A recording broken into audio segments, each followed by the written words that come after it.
ஏழாம் வகுப்பு பல்லுறுப்புக்கோவைகள். பல்லுறுப்புக்கோவைகள் கோவைகள் என்றால் உதாரணத்துக்கு 2x, இது ஒரு அல்ஜிப்ரா கோவை, அல்ஜிப்ரிக் எக்ஸ்பிரஷன் என்று ஆங்கிலத்தில் சொல்லுவார்கள். இந்த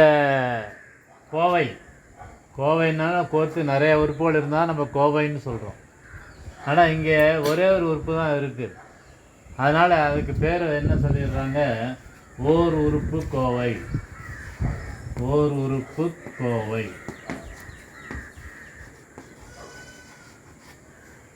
இந்த கோவை எதில் இருக்கிறது என்றால் எக்ஸில் இருக்கிறது. அதனால் எக்ஸில் உள்ள ஓர் உறுப்பு கோவை என்று இதை அழைக்க வேண்டும். 2x என்று அழைக்கின்றோம். இந்த 2 என்பது இந்த எக்ஸினுடைய கெழு என்று சொல்வார்கள். ஆங்கிலத்திலே கோஎஃபிஷியன்ட் என்று சொல்வார்கள், தமிழிலே கெழு. எக்ஸின் கெழு. எக்ஸின் கெழு எவ்வளவு என்றால் 2. எக்ஸை எந்த எண் பெருக்குகிறதோ அதுதான் அந்த அல்ஜிப்ரா எழுத்தினுடைய கெழு. Coefficient of x is equal to 2. எக்ஸினுடைய கெழு 2. இப்போ உதாரணத்துக்கு 2x + 5 என்று இருக்கிறது என்று வைத்துக்கொள்வோம். இப்போ இந்த கோவையை கவனித்து பாருங்கள். இது 2 உறுப்புகள் இருக்கின்றன. அதனால் இதை நம்ம பேர் சொல்லி அழைக்கலாம், ஈருறுப்பு கோவை. ஈருறுப்பு கோவை.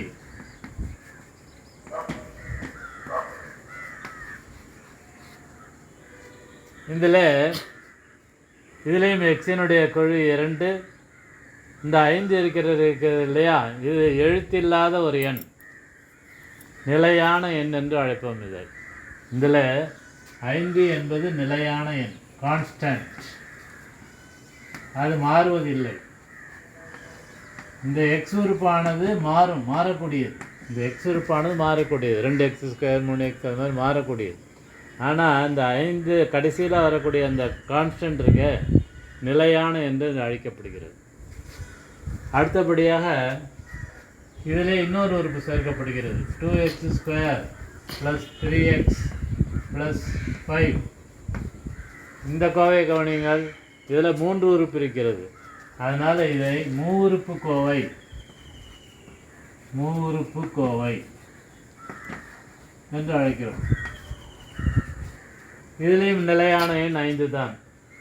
இதில் பார்த்தீங்கன்னா எக்ஸினுடைய கெழு எக்ஸை 3 பெருக்குகிறது. அதனால் எக்ஸினுடைய கெழு 3.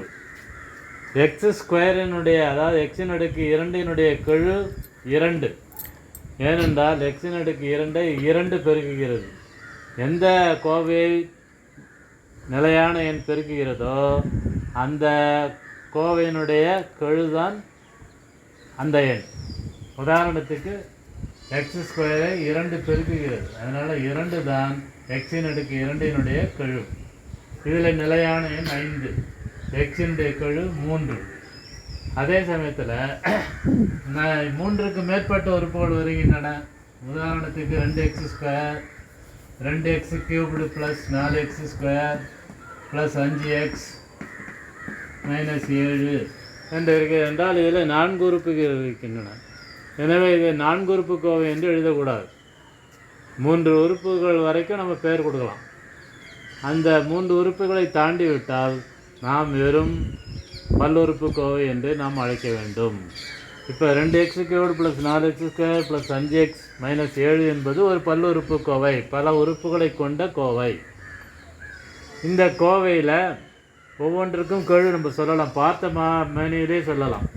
எக்ஸின் அடுக்கு 3 கெழு 2, எக்ஸின் அடுக்கு 2 கெழு 4, எக்ஸினுடைய கெழு 5, நிலையான எண் -7 என்று நாம் கூற வேண்டும். அதே சமயத்தில் இதனுடைய அதாவது டிகிரி ஆஃப் தி பாலினாமியல் ஆங்கிலத்தில் சொல்லுவார்கள். அதுக்கு தமிழில் என்று எவ்வாறு அழைப்பார்கள், மிக உயர்ந்த அடுக்கு. இந்த கோவையினுடைய மிக உயர்ந்த அடுக்கு என்ன இருக்கிறது, மிக உயர்ந்த அடுக்கு.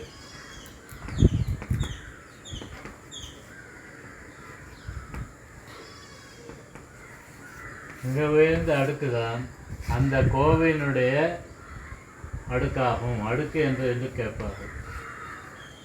கோவையினுடைய அடுக்கு என்று கேட்டால் இதில் மிக உயர்ந்த அடுக்கு 3. அடுக்கை பொறுத்த வரைக்கும் எது அதிகமான எந்த கோவையில் அதிகமான அடுக்கு இருக்கிறதோ அதுதான் அந்த கோவை முழுவதுக்குமே அடுக்கு என்று நாம் அழைக்க வேண்டும். ஆகவே ஒரு பல்லுறுப்பு கோவையில் நம்ம என்னென்னலாம் தெரிஞ்சுக்கிறோம் அப்படின்னு சொன்னால், அதில் கோவைன்னா என்ன, ஒரு உறுப்பு இருந்தால் அந்த கோவைக்கு என்ன பேர், 2 உறுப்பு இருந்தால் அந்த கோவைக்கு என்ன பேர், 3 உறுப்பு இருந்தால் அந்த கோவைக்கு என்ன பேர், 3 உறுப்புக்கு மேலே இருந்தால் அந்த கோவைக்கு என்ன பேர், ஒவ்வொரு கோவையிலும் உள்ள அந்த கெழுக்கள் எப்படி எடுத்து எழுதுறது, அதுக்கப்புறம் அதனுடைய மிக உயர்ந்த அடுக்கை வச்சு அந்த கோவையினுடைய அடுக்கு எவ்வளவு என்று எழுதுவது, இவையெல்லாம் நாம் இந்த அடிப்படை அறிவு, அதாவது பல்லுறுப்புகளுடைய அடிப்படை அறிவுகளை தெரிந்து கொண்டால் இதிலேயே இந்த பல்லுறுப்புகளை கூட்டல், கழித்தல், பெருக்கல், வகுத்தல் இவற்றையெல்லாம் நாம் எளிதாக கற்றுக்கொள்ளலாம். தேங்க்யூ.